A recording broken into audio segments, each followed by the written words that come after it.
Good evening and welcome to the February 16th meeting of the Westborough Planning Board. First item of business is to read the governor's notice into the record.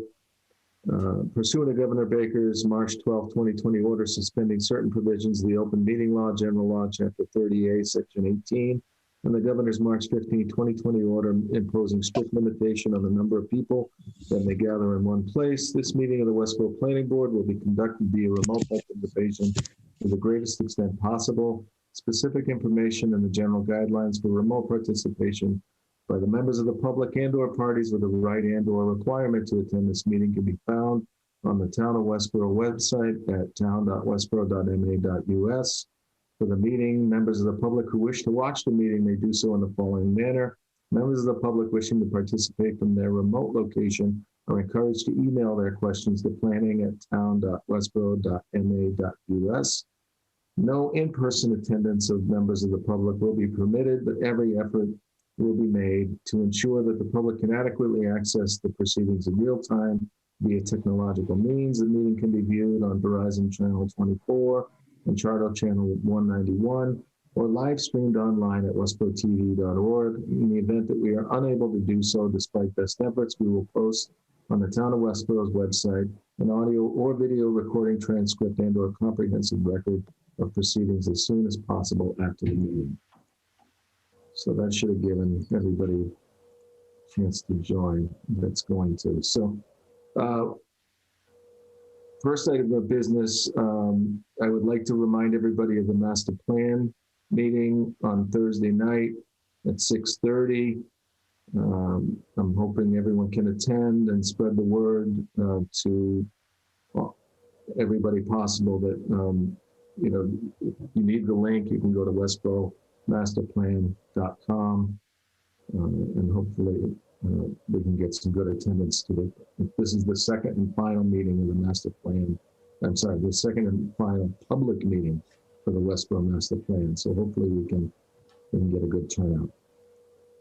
Next item of business. This is the final meeting for Tim Ferris, who has been on the board for 5 years. And Tim, you're I'm not good at, saying these things because I get all sappy, and, I do appreciate the 5 years that you've spent on the board. I have to say that Tim, we were really fortunate with Tim because he's one of the few people I know who could step into this board with virtually no training and no more than the rest of us put together. I feel like we were really lucky to have your expertise on this board for 5 years. And I truly wish you were staying on the board, but I understand 5 years is a long time. So, we all got together and got you on our gift certificates, Arturos. I don't know if you want me to mail that or if you can stop in and pick that up at the board.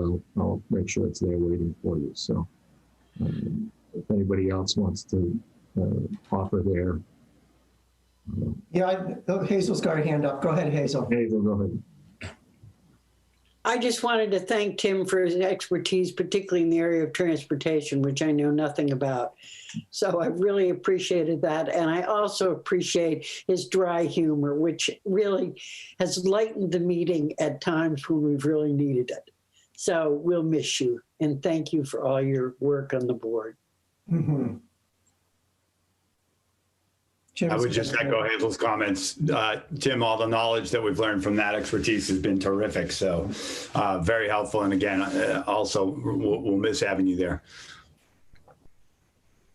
Well, yeah, thanks, everybody. I'm quite sure I couldn't bear another 5 years. And it's a great bunch to work with. So that certainly took the edge off. But there's so many demands on my time, and sometimes it just gets overwhelming. So there's just no way I could continue to do it. So, but yeah, I appreciate all your sentiments, and yeah, I guess Mark, you can leave that up there. I'll make a trek up. I'm going to have to drop off my ballot pretty soon rather than mail it. So I'll make the trek All uptown. right, I'll give it to Kristen, and she'll probably use it before you get there, so. So I just want to say thanks to you, Tim, because I've known you over 25 years.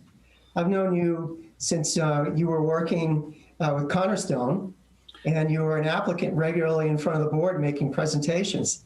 And Tim was always prepared for his meetings. He always did a really good job presenting whatever project he was working on at the time, whether it was a subdivision or an A&R plan. So when Tim came into the office one day and said, "I'm thinking of running for the planning board, what do you think?"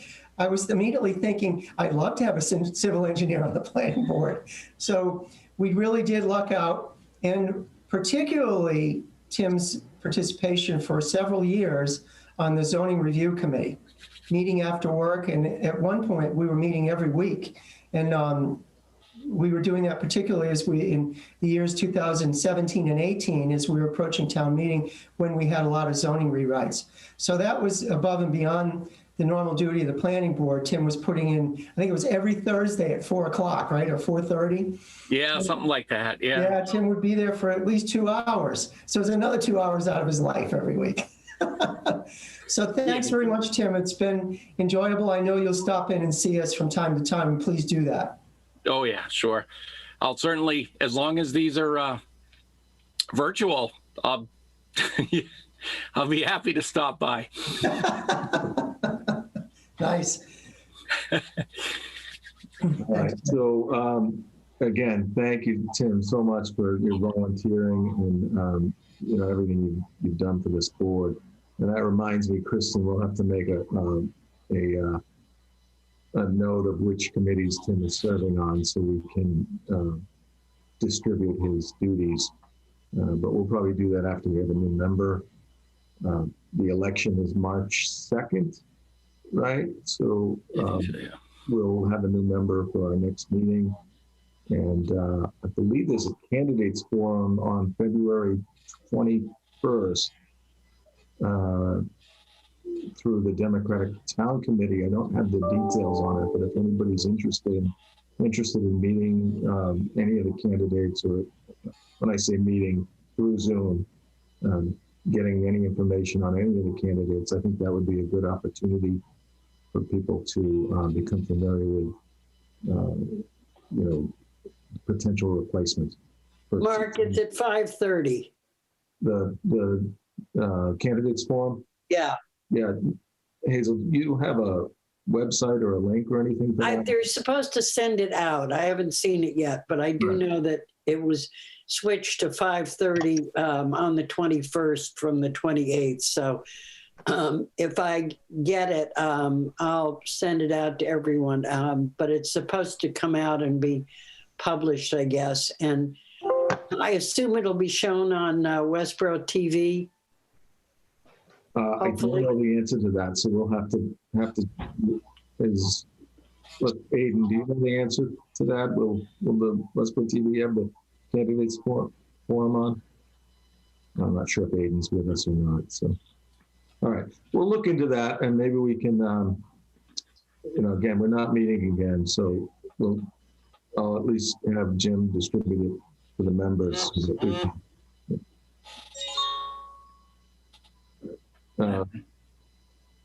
okay, Kristen, the next item on the agenda is the public hearing on changing the references to Board of Selectmen to Select Board.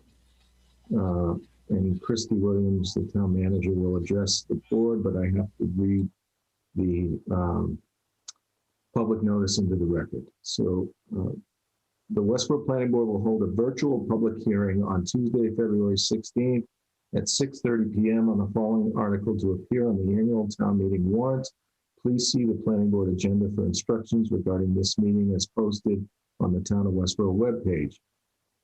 Amend zoning bylaws, change Board of Selectmen to Select Board, Planning Board, to see if the town will vote to amend the zoning bylaws by deleting the words Board of Selectmen and Selectmen wherever they appear and inserting the words Select Board in place thereof, and deleting the words Selectmen wherever it appear and inserting the words select board member or take any other action thereon. Anyone wishing to be heard on this article should attend the virtual hearing at the date and time noted above. Copies of the article and zoning bylaws can be viewed online or at the offices of the town clerk at 34 West Main Street or at the offices of the planning board at 45 West Main Street during normal business hours. That's Westborough Planning Board, and that was published in the Worcester Telegram and Gazette on January 30th, February 6th, 2021. So I'm going to turn the meeting over to Christy to give us some background on this, and then we can open it for discussion and see if there's any public comments. Thanks. So this is something that the Board of Selectmen has talked about previously, is changing the name to Select Board. The change would need to be made on 3 documents. So one of them being the zoning bylaws, also the general bylaws. So there's another article on the town meeting warrant to make the same changes in that document, and then also the town charter. So we'll be petitioning the legislature for those changes. And so this is just before you. The board decided that they would want to be known as select board, and then also select board member, as opposed to some towns that do select person. And so we've updated the zoning bylaw and then also gone through and noted all of the changes. And so that's really all we have.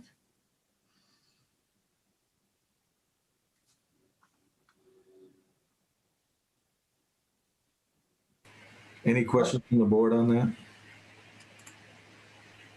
Hazel? Yeah, I mean, I understand why you're doing this, so that you take away the word man, essentially. I mean, trying to make it non-personal, but isn't there a better term that you can use? The select board? Select board, to me, doesn't tell me what it is. That's my concern. Select board means nothing. Did they think of any other term that they could use that might clarify it? I mean, when you talk about select board, I've never heard of a town that referred to their board of supervisors or selectmen as select board. So that's why I was a little taken aback when I saw the terminology select board, which doesn't tell me what the board is. So it's actually, this change is being made, as you can imagine, across the state and has been made previously. And select board actually is a term that other towns are using. The board didn't consider any other name for the board. So that's the only name that was considered for this. Okay.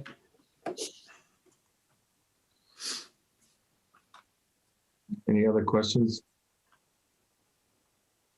Okay, anything from the public on this, Kristen? Any emails?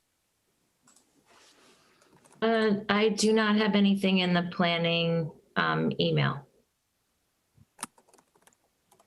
All right, well, then I will make a motion to, I guess, support the change of the name of Board of Selectmen to Select Board. Second. As written in the warrant. I'm sorry, as written in the warrant. Thank you. And resecond.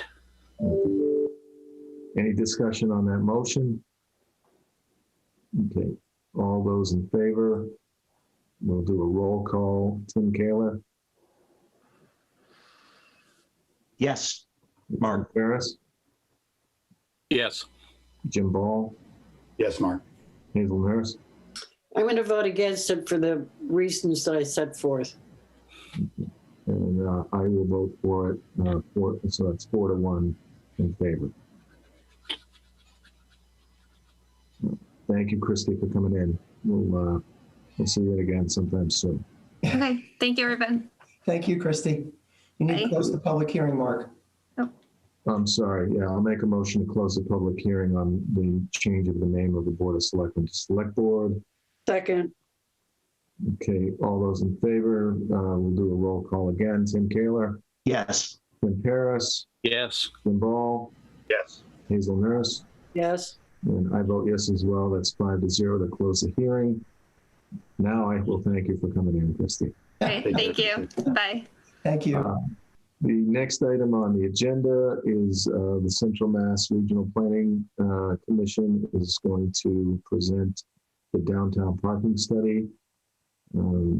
Jim, do you want to give any background on this, or do you want to just go straight to? Sure, I'll be glad to, and I will introduce the representatives from Central Mass Planning. So as you know, we began the downtown parking study about 1.5 years ago, and we thought it would take less than a year, but obviously because of COVID, we've been held up on this.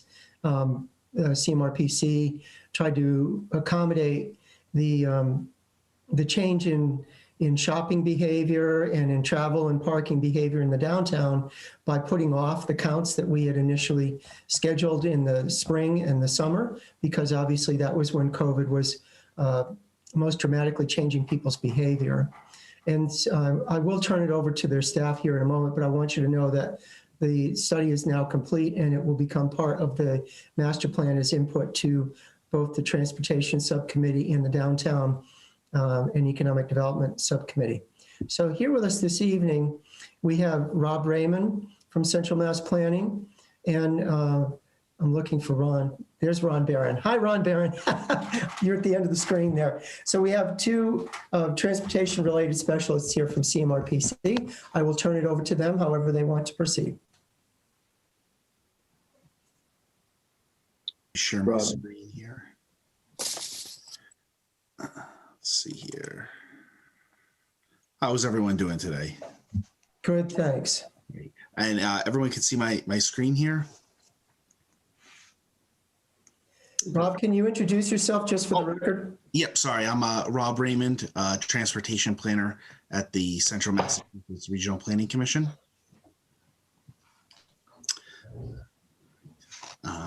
So as Jim had mentioned, let's just see here. We began the study in 2019, and we just recently wrapped it up with our final utilization count in November of 2021. The project was funded through a combination of DLTA, which is District Local Technical Assistance Funding, and a grant from the EEA that funded the study. So in our main goals of the study was to collect an inventory of parking locations, conduct utilization analysis, and to identify best practices, and to make some recommendations for how the town might proceed in the future. So this slide here shows the study area for the parking study, highlighted in yellow. The study area was created with assistance from town staff to create an area that bisects a lot of different residential, business, and industrial districts. It has different types of residential. There's apartment buildings, single-family residential. There's a large commercial area in Bay State Commons. So the parking study begins down by the high school on West Main Street and continues up to Baker Way on East Main Street. It's up here on Water Street and then down to kind of the Cross Street area. So the first step in conducting the parking study is to conduct an inventory of parking spaces. We did an update of the inventory over the summer of 2020. And these are the results that we found. There's a total of 1,022 public parking spaces in the study area. Of that, 158 are in municipally owned lots. 241 are on-street marked parking spaces. So those are parallel parking spaces or angle parking spaces, mainly in the Rotary area and the adjoining streets. And then there are about 623 on-street unmarked spaces. These are mainly in the residential areas. So on maybe Church Street or Charles Street, the areas that allow parking. And we estimate the number of spaces using the average space a car is able to take up when it's parked and how long the street and parking areas are. There's a total of almost 3,000 private parking spaces. The vast majority of that are the parking lots associated with Bay State Commons. There's just a huge amount of parking there. So these charts below kind of show some of the more detail of the parking spaces. Of all of the parking lots, less than 5% are municipally owned for space numbers. About 85% of all on-street parking has no time restriction for it. And the majority of that are the residential areas. And then of the marked spaces, almost nearly half has no time limit. And then 1 hour and 2 hour, you can see that 1 hour is the vast majority of the spaces. And one thing to note is that when we were out conducting our inventory, we found that there's only one marked handicap space on street. So there's only one handicap parking space on street, and there are 12 off street, so in the municipally owned lots. So when we're conducting a parking study, the utilization is really the key metric that we're looking at. So that's the percentage of the available parking spaces that are utilized. So you can see this green bar here, which is the 80 to 90% band, is considered efficiently used space. So that means there's 1 or maybe 2 parking spaces per block that's open and available at any one time. Anything less than that, the real estate of the parking is really not being used to the fullest capacity. There's too many open spaces at any given time. Anything over that means there's not enough parking available, and that maybe someone driving down the street could be looking for a parking space and they can't find one because there's not enough available. So they might lose that trip, and that customer will continue driving. So as I mentioned, we conducted occupancy counts on 2 separate days, a weekday and a weekend. So the weekday count was conducted November 21st of 2019. It was a pretty nice sunny day, kind of a typical weekday, just before Thanksgiving, and there was a Board of Health meeting in the evening, so there were plenty of people around. The second count we conducted November 14th of 2020. Again, it was a mostly sunny day, 44 degrees. There definitely were people out walking around, maybe a few less than if the COVID pandemic hadn't occurred. But we think that it captures what we would call a new normal weekend. Excuse me. So this slide just summarizes some of our observations. So for the weekday count for the on-street parking, the peak time was from 10:30 to 11:30 a.m. There really was many open spaces throughout the day, but there were a few areas that were kind of hot spots for parking. So around the Dairy Queen area, there was frequent illegal parking. People were basically trying to get to Dairy Queen, and there wasn't enough parking in the area, so they would park on streets where it wasn't allowed, or they might double park, something like that. There were a few other areas that reached 100% on South Street, and also down by West Main Street by the high school. There was a funeral going on at the time, so parking reached over capacity, and there was some illegal parking going on at that time. For the off-street municipal lots, there was a good amount of parking at a few lots. So the Town Hall lot and the Forbes building lot, particularly, really reached that efficient use throughout the day. And at a few times it actually went beyond that. So the Town Hall lot from 10:30 to 1:30 was nearly full at about 96% occupancy. Something that we've noticed with some of the municipal lots is that sometimes they're underutilized at different times, maybe because people have trouble finding them, or they're not exactly sure where they are and they could be parking. So for the weekend, we had a very similar story. So the peak time was from 11 to 12, kind of what I would call maybe a breakfast rush. A lot of the parking focused around South Street and East Main Street. There were a lot of people going to the Red Barn Coffee and some of the downtown shops for breakfast and things like that. And then for the off-street parking, the Town Hall lot and the South Street lot were the main lots that people were parking in. The Town Hall lot was the most consistently used throughout the day. And an important thing to note for this is that the Milk Street lot is really reserved for the fire department use only. So that can reduce some of the parking that's available. But all of the lots throughout the day were underutilized. So to better view this data, we've created a web dashboard. So I'm just gonna, I think I have to, stop sharing this and then reshare this screen here. So I'll just give you a brief introduction to the web dashboard here. So the first tab that you see here will be an instructional video that runs you through how to actually use the dashboard, so that anyone who has a link to this dashboard is able to view it, and the town will get a copy of this link, and we'll be able to share it widely. And if anything comes up where something doesn't work correctly, we'll be able to fix it for them. So this is just, next picture is just a nice drone photo that we had taken. As part of this study, we had several drone photos taken of kind of the downtown area. And then this introduction tab shows a lot of what was shown on the PowerPoint presentation. That shows the study area, some of the scope information. It explains the utilization chart, and then also lists some important dates.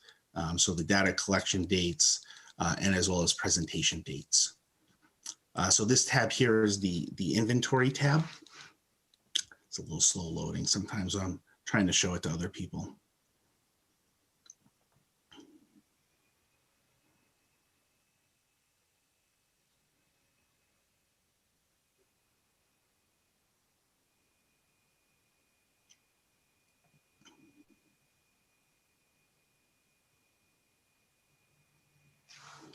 So as you can see that the inventory information will display here on the left, and you're able to just zoom in.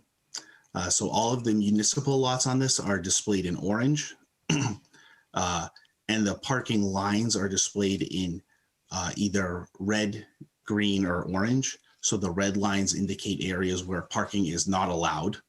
The green lines indicate areas where parking is allowed and there is no time restriction for it posted.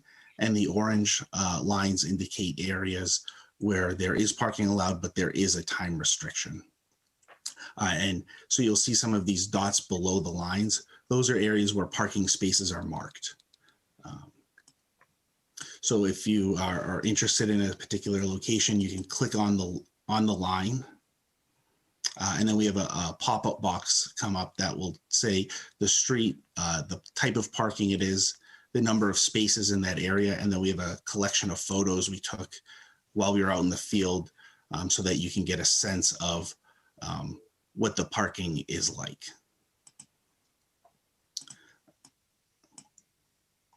We also have a street selector here that will kind of zoom in and highlight the particular street that you're looking at, just to make finding information a little bit easier. We also have, for the inventory, a toggle button here to show and hide signs. So signs are a very important thing when it comes to parking studies, because the signs are really what controls the parking. The signs there'll be signs for no parking for fire lines, for handicap restrictions, and for the time limits allowed. And very similar for the signs, if you click on them, the pop-up box will show you a photograph of the sign. So this next map here is the weekday utilization count. So we went out and conducted, our technicians walked each street every hour, counting how many cars are in each area, and that's what's shown here. We have a selection of buttons here that toggle through each time period, and the lines and municipal lots are symbolized to show the utilization percent. So you can see as you go throughout the day, the lines will change. There's some illegal parking going on here, down by the funeral home and church, and also up in the Dairy Queen area.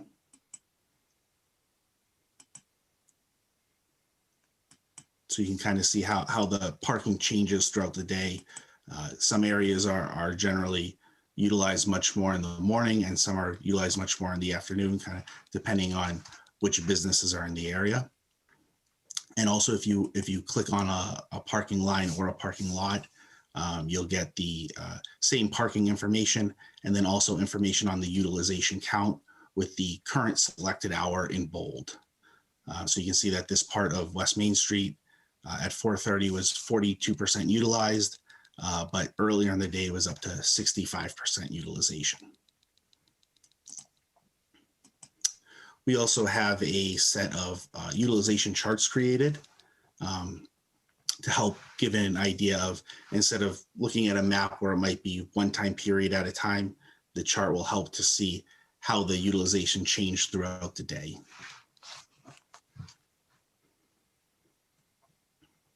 So you can see here, it defaults to selecting all of the lots and all of the streets, with the line here showing how much utilization of capacity there is. So if you were to select, for example, the town hall lot, this will change to show that, in the mornings it was overutilized at 100%, and then kind of throughout the rest of the day, it hung around that efficient use of parking area. For the weekend utilization, we have a very similar map. The only real difference is the time periods that there are.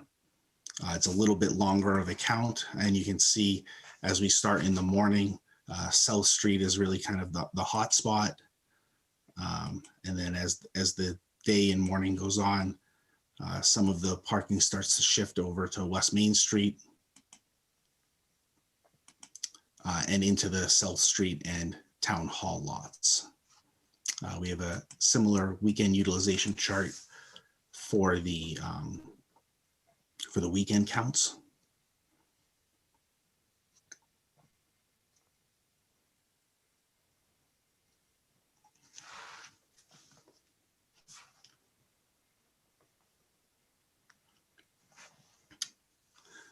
So if you're able to select maybe Charles Street for on-street parking, you can see that there probably wasn't very good one to select. There was not a lot of parking throughout the day until you get towards the afternoon. Maybe someone's coming over for dinner or something like that. So the last piece we have in the dashboard right now, we'll be adding to it as some of our recommendations are finalized, is a tab for additional data. So this right now has the original presentation we gave to the select board in 2019. And then it also has a link to our Dropbox file that has the drone photos we had taken May 6th. So they're available for the town or anyone to use. Does anyone have any questions on the dashboard in particular?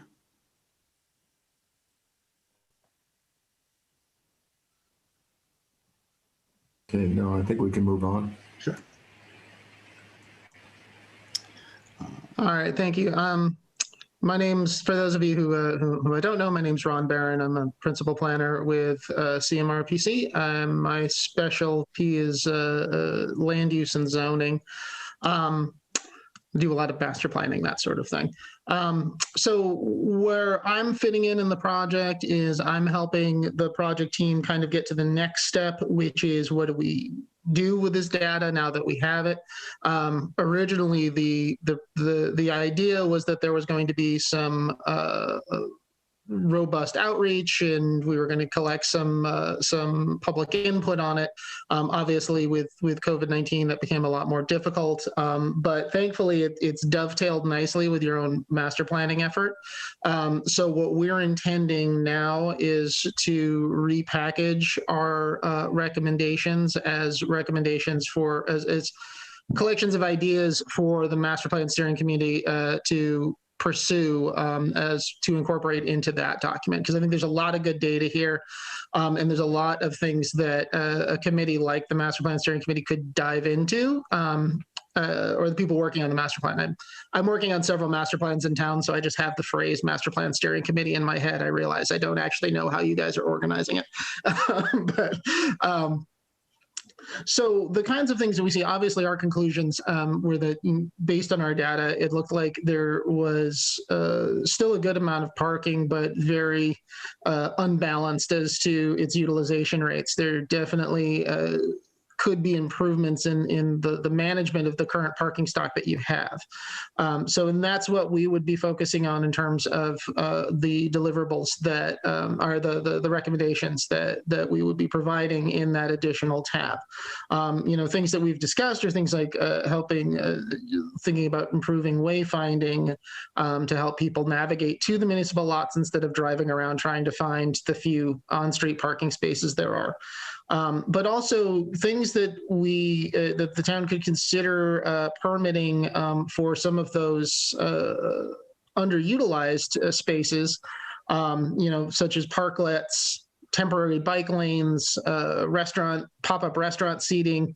There may be uses for that. And that's one of the reasons why we were going to intend to give sort of broad examples that as you're going through the master planning process, you can really dig in and think about it and see which ones would work most effectively in the area. So as far as what the final deliverable would be is we're going to have, again, that additional data. The stuff is going to live there. We're going to link to various files, some web pages that we might put together to summarize the information for the committee.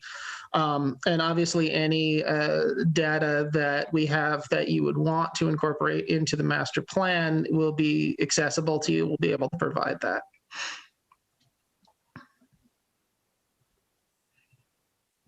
So are there any thoughts about this direction that we're going with these recommendations? Is there anything that you would like to see us add to this? Any additional directions that we haven't listed on this list that you think that we really need to consider, or anything that jumps out and concerns you? I know there's a lot of ifs in that. Why don't we go through the board and see if there's any questions? Does anyone want to start? I have a question, Mark. Go ahead, Tim. I wondered, Ron, if you'd considered the location of EV charge stations in this study prospectively. That is not something that we had considered. However, I would be happy to take a look at it, at least on a limited basis, because I know with our Green Communities team that we have staff planners that have done a lot of work helping communities install these. I don't have that expertise per se, but I have colleagues who I could discuss to see, at least preliminarily, like what kind of infrastructure is needed and what kind of grants are available, et cetera. So, and I could definitely include that information at the very least, if that's something that you're interested in us looking at. Yeah, very much so. I was interested with the EEA sponsoring or providing grant funds for this. The Clean Energy Climate Plan, the interim report for 2030 talks about a robust build out of our charging infrastructure in a municipal sense, in a non-commercial sense. And municipalities are going to need help and guidance in how to plan, both the feasibility you mentioned, as well as the right location and the right numbers. So in any parking study, those two things, the active parking and the active charging an electric vehicle, if we're approaching the, basically there's discussion of making internal combustion engines non-compliant by 2035. So investments that municipalities make now in parking infrastructure need to be reflective of where we're headed. Yeah, and I think that within the confines of this study, we wouldn't be able to dig too deep into it because there's a lot that goes into that. Obviously, the power has to be correct, and you have to be able to have control of the land, et cetera. There's all kinds of little bits and pieces there. But as I said, there's definitely there's models out there, and I think it wouldn't be difficult for me to collect enough information to help point you guys in the right direction through as part of the master plan process. That would be great. Thank you. Hazel, go ahead. I got to unmute myself. No, you're good. You just muted yourself now. Any thoughts about some sort of signage on the Rotary or some improvement there for people coming in? I'm not quite sure whether there's some new type of signage, for example, that might be better than what we presently have there. And maybe signage on warning people about the Rotary. So I really would like to see some sort of creative ideas maybe to help the traffic on the Rotary. Well, we are definitely going to be looking at, or we are definitely looking at signage in the sense of improving wayfinding to help people get to the municipal parking lots. I don't know that we had intended to look at anything that would be related to the traffic flow around the Rotary. I don't know if that's, yeah, I'm not sure if that's really within the sort of the scope of what we're doing, but we can certainly make note of that in the recommendations and findings that was a concern that we should, that should be continued to be looked at. I mean, obviously, if you're going to have some sort of signage pointing people towards public parking, I would think that would perhaps need to be done in along with Rotary signage. So in other words, you may be leading people onto the Rotary, but at the same time, pointing them towards public parking.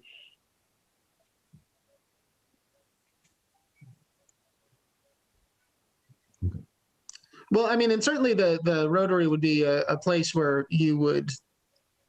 I would imagine the Rotary might be a good place to locate some municipal parking signage. But beyond that, I'm not sure what else we would do. We would be able to recommend in terms of like any kind of traffic mitigation signage. Okay. Yeah. I just, with regard to safety, especially considering that we're probably going to end up with bicycle lanes through town at some point, I think we should make sure we specifically talk about getting rid of the angle parking, specifically if it's not back in angle.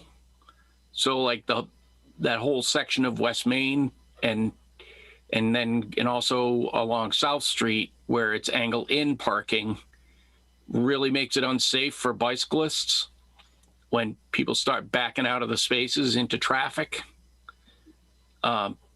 Whereas back in is much, much safer. So I'd just like to make sure that gets specifically in there. Certainly, yeah. One of that particular area was one of the areas that we had been discussing as places where as a location where there could definitely be some changes, either changing the nature of the parking lines there, or even eliminating some of them so that you can minimize some of that awkward transition from parking into the flow of traffic around the Rotary. That's something that we definitely considered.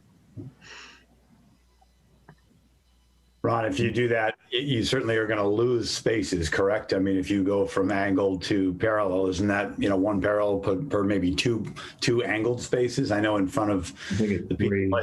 So is it, will we consider the impact of that? Because I agree with Tim. I think bike paths are something that people are asking for and are going to create a more dynamic downtown. But in the event that happens, does that parking number drop by 100 parking spaces or 50 or whatever the number is? I'm just curious if that could be studied. Yeah, the number of parking spaces would definitely drop. As you mentioned, you can fit way more angle spaces in instead of a parallel space. But right now the data is really showing that there's enough parking in the area that some of the parking will be dispersed throughout West Main Street and things like that, there's a huge concentration of parking at the Rotary itself. And that could definitely be absorbed by some of the other on-street areas or some of the municipal lots.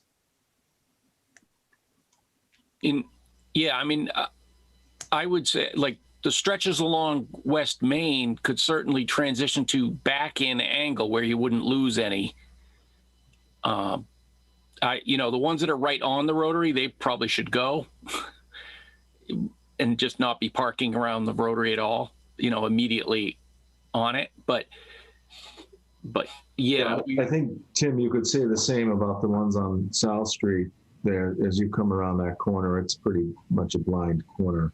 Yeah, it kind of is. Yeah, that being parallel would make more space for maneuvering and give you more room for bicycles and all that. So just to chime in on this, I thought it was a ratio of 3 angle spaces equals 1 parallel space. And I don't know if we have an inventory of how many angle spaces we have, if that would give us an idea of rough idea at least, of how many spaces we would lose by eliminating it. But, I do want to echo the concept of additional bike lanes, but also I would like to see wider sidewalks downtown.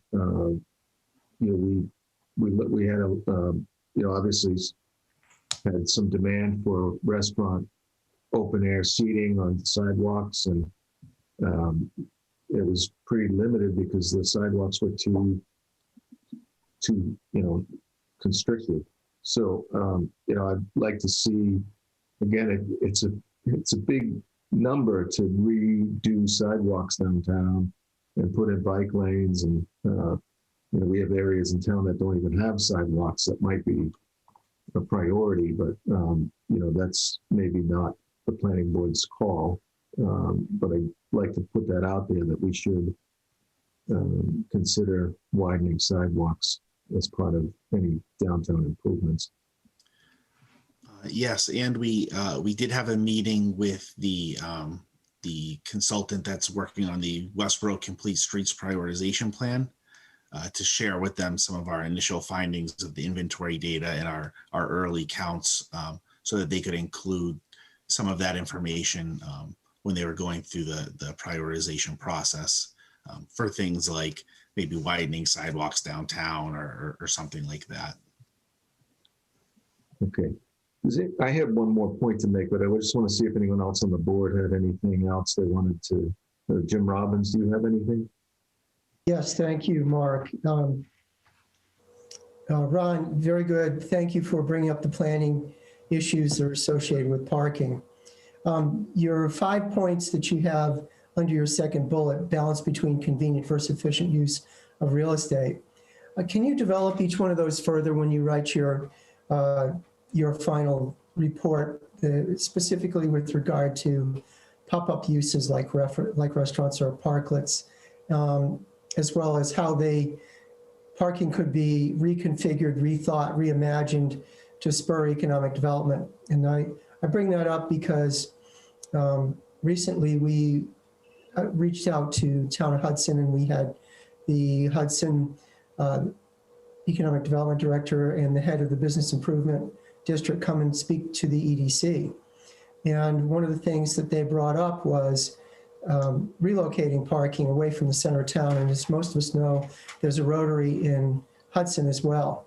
And they didn't remove parking, they relocated it within a similar area to where the parking spaces were currently in the Rotary. And so their Rotary was actually much smaller, the island, but the open area as a result was much larger. And I know we've talked about this before. I think Mark brought this up, that we'd have to be careful with trucks for Harveys and other tractor trailer trucks navigating the Rotary that was neck down to be more narrow. But there has to be a way that if we lost some of the parking, we could widen the sidewalks and invite restaurants and retail uses out onto the sidewalk to add more vitality and pedestrian interest in the downtown, which is good for economic development. Giving up parking spaces would be the way that you do that without affecting the turning radiuses of trucks, because currently trucks don't hit parked cars. They can make the turn around the rotary as it is now. But in order to make the sidewalks wider, you have to give up the parking. So can you include some discussion on that in your final report? Yes, absolutely. And that's one of the things that I like that you mentioned that framing, because that's one of the things we've been talking about is the possibility of not necessarily losing parking spaces. You may be losing parking spaces in front of a specific business, but in the area, you're really just relocating where the parking will be, because you have underutilized spots that are not that far away. And as long as it's accompanied by good signage so that people know where those additional spots are, the risk of actually losing trips for the businesses in downtown is lessened quite a bit. Now, obviously, if you just take away the spots and nobody knows where the new parking is, it's not going to help anybody. But those things go in hand. So it has to be like a comprehensive management strategy so that you can free up the land, but also continue to have the space available so that you're more efficiently using the parking that you have. So, Our comment on that, if I may. I think one thing you have to be careful, you think about a Red Barn, people like to pull right up in front, grab their coffee and go. So if you redistribute that parking, it's got to be fairly widely and evenly distributed. I'm assuming this term parklet, maybe that's temporary parking or it's small batches spread around. It's going to be important if you want to retain those small businesses that people don't have to walk too far from the parking. So otherwise you may lose a bunch of those little storefronts that people would just go through the drive up at Dunkin' Donuts or stop at the new Starbucks Route 9 and go right through town. So it's a fine line there, how you design this such that people don't just skip downtown businesses and go to others out on Route 9. Yeah, I mean, and to be clear, the parklets is actually referring to usually temporary open space, like small shared spaces. So for instance, you can put a platform in where a parking spot used to be, and then have a place where people could stand and drink their coffee in front of the Red Barn rather than park there. Things like that. But it's like they're shared spaces that people can utilize as an extra amenity to get them to want to get out of their car and hang out. Obviously, the trade-off is exactly what you talked about is, the people who are just kind of coming in, stopping, getting the coffee and going as part of their daily routine. That does make that slightly more complicated. So you have to be careful to make sure that you do have good parking that's nearby so that people are able to, people are pretty flexible. They'll add a few minutes to their daily routine, but if you add too many, obviously it's going to throw off the economics of it. But. I just wanted to make one point about, and maybe I misheard this, but I think you said there were about 12 or 13 handicapped spaces, public handicapped spaces in that area of study. Yeah, that seems to be deficient to me. Over 1,000 spaces and only 12 or 13, that's a very small percentage. Is that adequate, or could you address that? So yeah, that's definitely correct. There's one on-street handicap parking space, and that is down by the South Street Diner, kind of near the Community Advocate Building. And then there are 12 handicap parking spaces in public lots. There are a few other ones in kind of more of the private lots that I'm sure someone could use if need be. I'm not an ADA expert, so I'm not sure kind of what the target number should be for an area like this. But it definitely seems like something that might be worth considering, kind of moving on in the future. Okay. I don't know if Jim, you have any comments on that or anything? I would say we're deficient. We have too few handicap parking spaces rather. And Rob, correct me if I'm wrong, I had thought there was one, I know there's one on Boardman Street between the library and the municipal building, Forbes Municipal Building. Actually, there's two there. that is on a public way. They're not, they would be in the downtown. They would be in your study area. I had thought there was also one in front of Town Hall. I could be wrong about that. That one is probably new. That may even been after your traffic count, the initial traffic count, but I would say we're deficient. Mark, if I could, just a question for Robert. Did the parking study, did you inventory the sort of the occupation of handicap spaces? Did you note, the utilization, I guess is probably the right word. We did not individually count those specifically. So we didn't count, if the handicap space was filled or not. It was more of just the general lot itself. Yeah. Okay. So Jim Robbins, what's your supposition that we have too few? Jim, you're muted. Sorry. I would say we have too few. I'm not the handicap access enforcement officer, but I can mention it to him. Just be interesting to know what the utilization of them is now as part of a study or quantitative study. Okay. The other question would be, what is the state requirement? Which I have no idea about, but there must be a state requirement for X amount of handicap parking spots. Yeah, I think that there that he would address and ask the town's ADA expert on that. So maybe he can report back to us after he's got an answer from them, because I don't think we know the answer to that.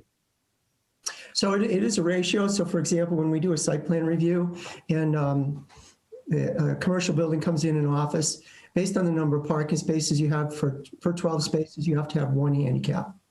So if you had a large parking lot, say with 144 spaces, you'd need 12 handicap spaces.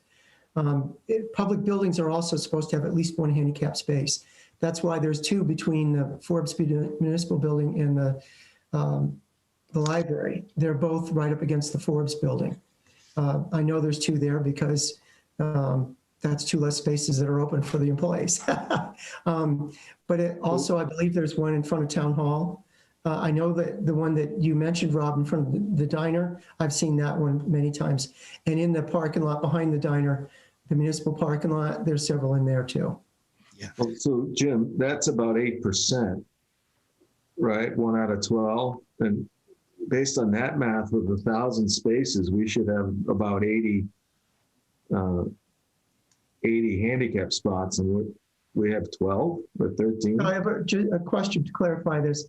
Rob, those spaces include the private parking lots as well as the public lots, right?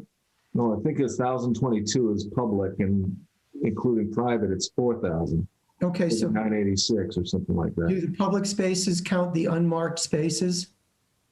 So so there's a total of 623 on-street. There's a total of 241 marked on-street spaces. So those would probably be the ones that you would kind of do the math against, I would assume. Well, off-street too, no? Because your handicap total Right. include the parking lot, so you've got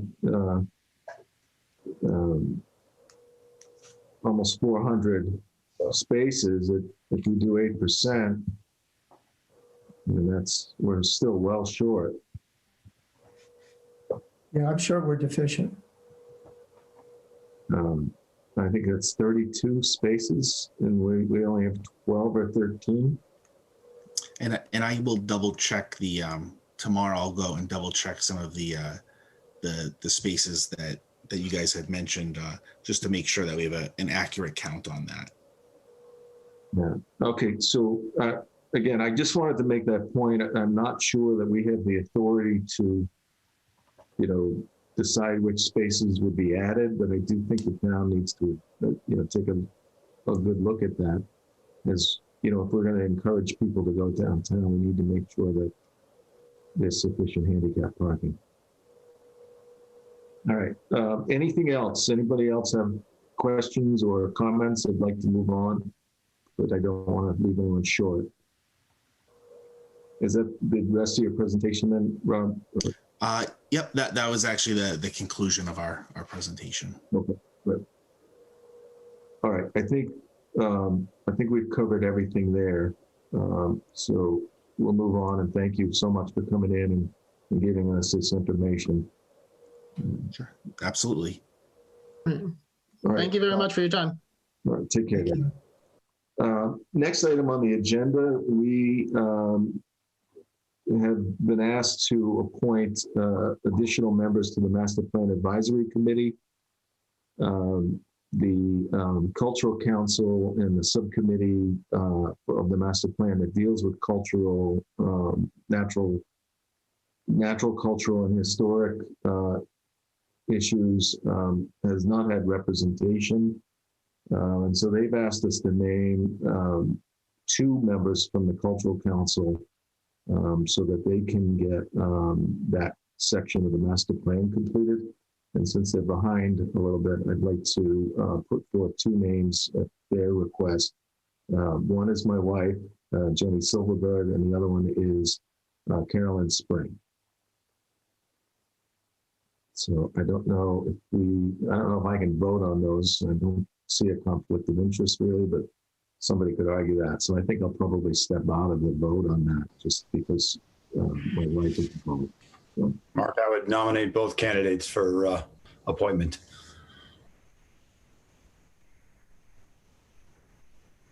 I'll second the nomination. Okay. Jim, I'll let you do the roll call again because I don't want to get involved with it. Jim Ball. You mean Jim Roberts? I assume. No, Jim Ball. Why don't you okay. vice chair? Sure, okay. Tim Kohler? Yes. Approve both. Hazel? Yes, to approve. Kim Paris? Yes. Mark? Well, I'm going to abstain. You just won't vote, and I will vote yes on both. So that would be 4 with 1 abstain. I don't know if I'm really conflicted on that. I think Jenny will do a great job. You better vote yes. Yeah. Don't tell her I didn't vote for her. All right. All right, guys. Next item on the agenda. Mark, Yeah, Kristen. one other person you might want, as long as you're doing this, to appoint would be Alan Edinburgh as the Board of Selectmen rep on the Housing Subcommittee to take Lee Emery's place.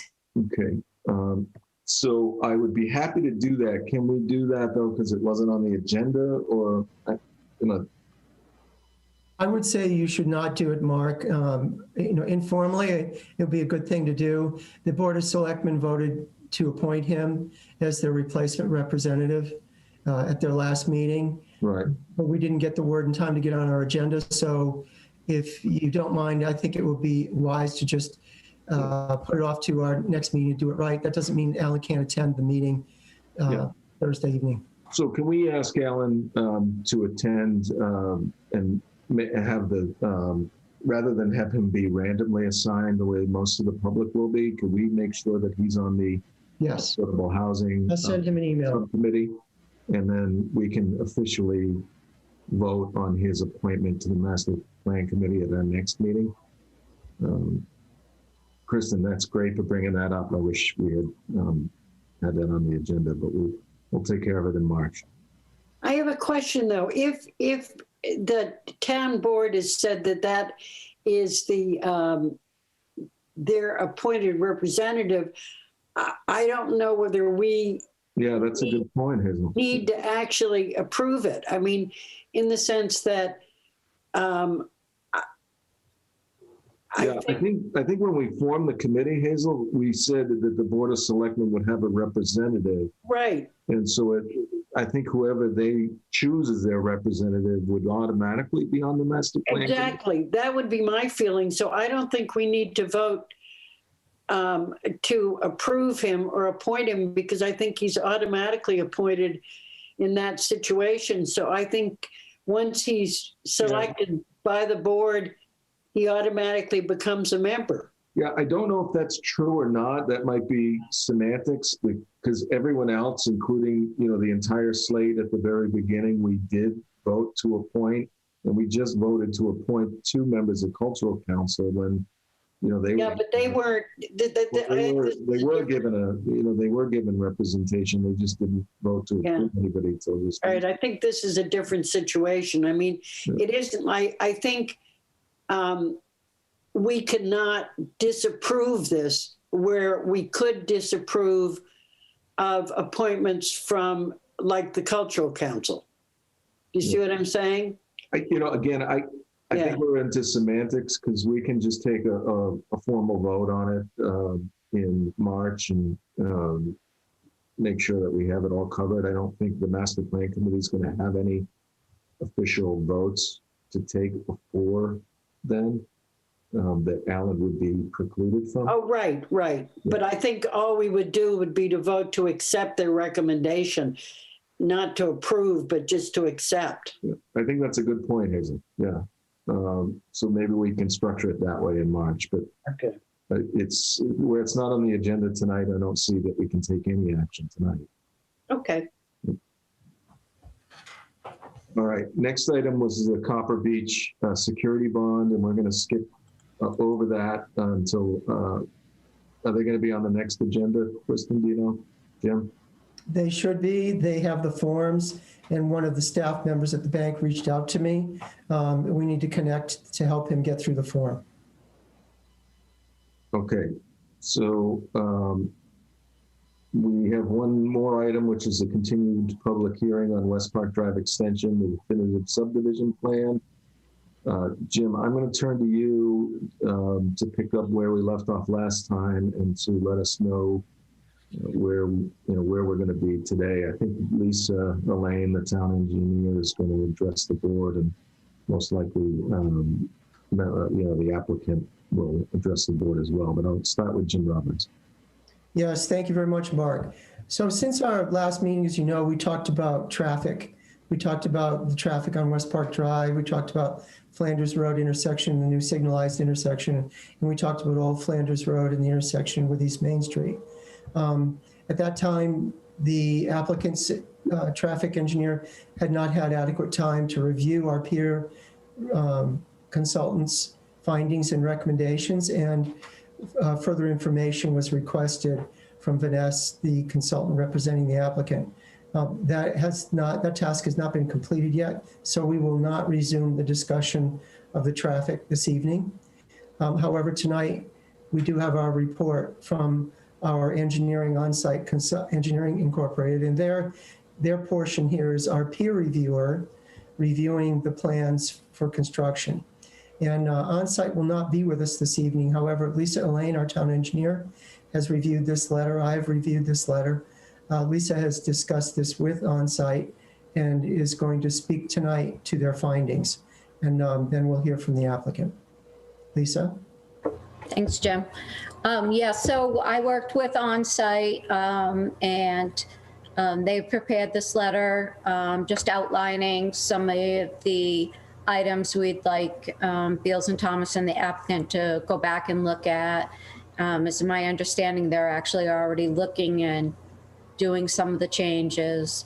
I plan on meeting with them soon for any questions, but I don't envision anything being anything that we can't work out.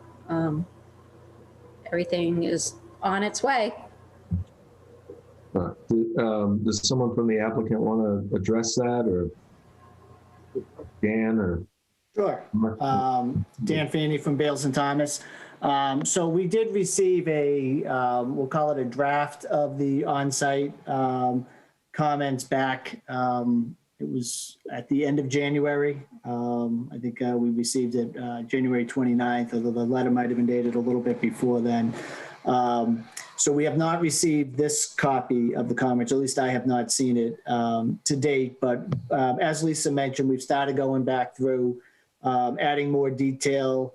And then, there's questions on, just certain aspects of the design and providing a little bit, a higher construction level of detail on that. So we're going back, we're taking a look at that. I think as Lisa noted, when appropriate, we'll get together with Lisa or Lisa definitely, and then maybe and on-site engineering as well, just to to go through any questions that we might have as we respond to these comments. The comments that we've seen to date, we really don't have any questions on. So, we'll take a look through the additional comments that have been incorporated into the letter.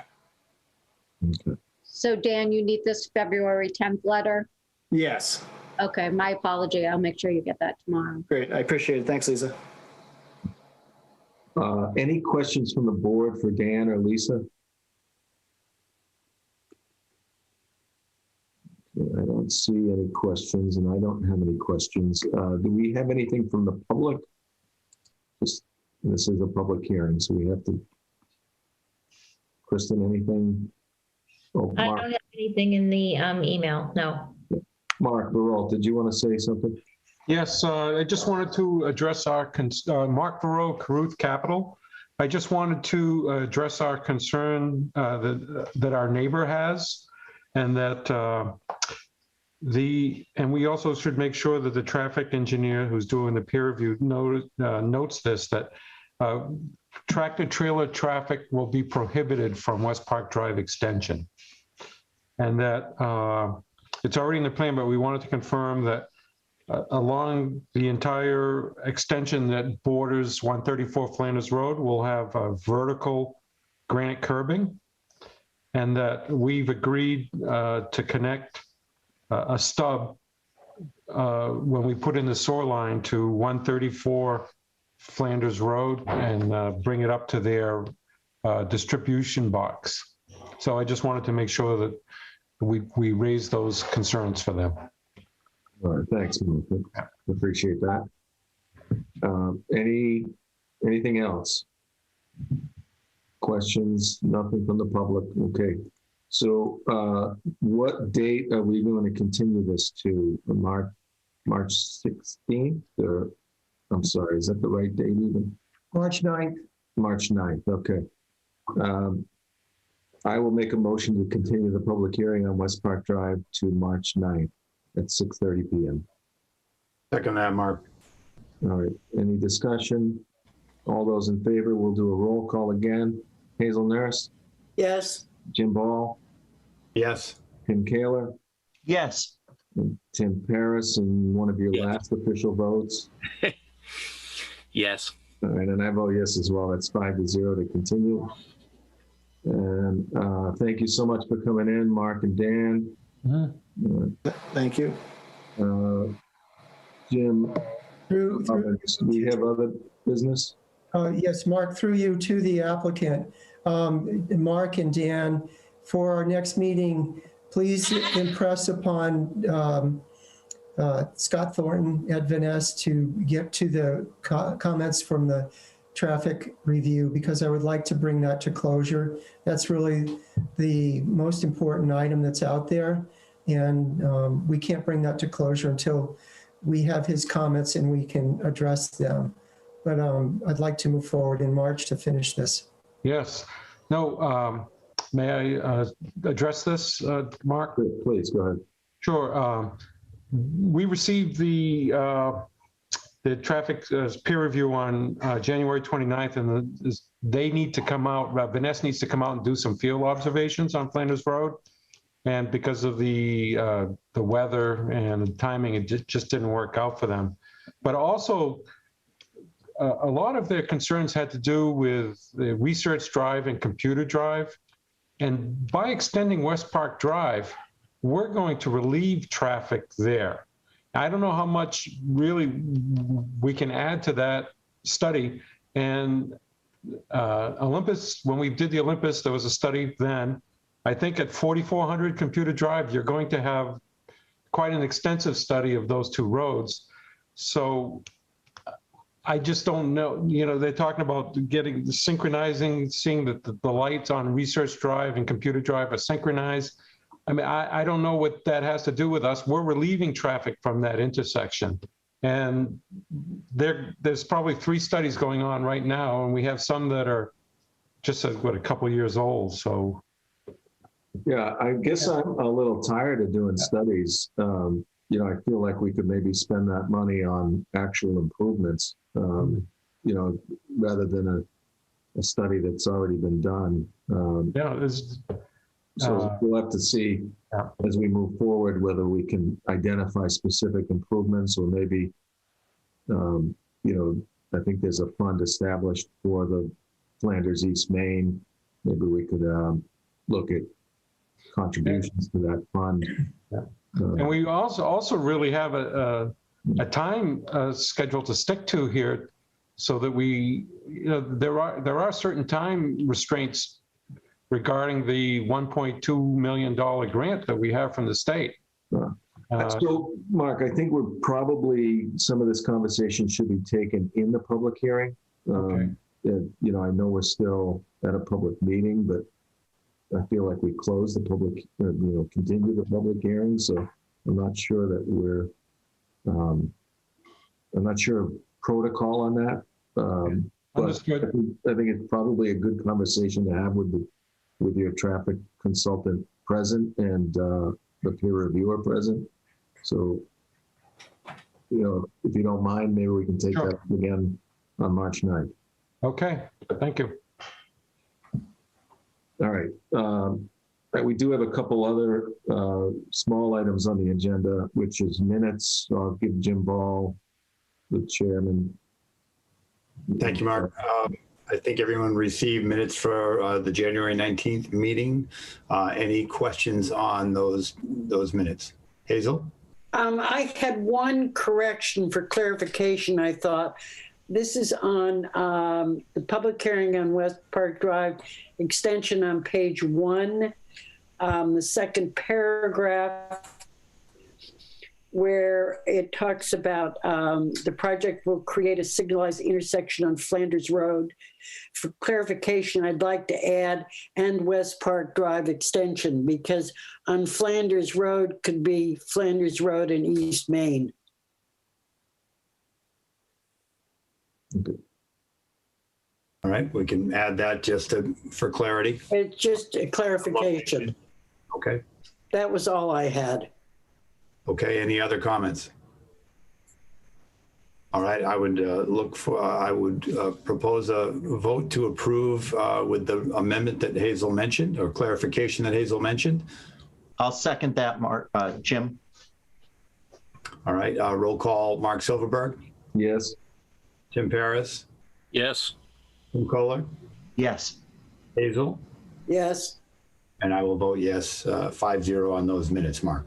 Great. Thanks, Jim. So next agenda item was we were all given a list of meeting dates for 2021. I think we just need to vote to approve those. Anybody see any conflicts that we might have missed? Okay. I think we accounted for elections and holidays as best we can. So I will vote to approve the planning board meeting dates for 2021. Then you move to approve? Second that. All right. So I think Tim Kaler moved to approve it and Jim Ball seconded it. Kristen. So any discussion? Hearing none, I will take a roll call again. Tim Kaler? Yes, to approve. Tim Paris? Yes.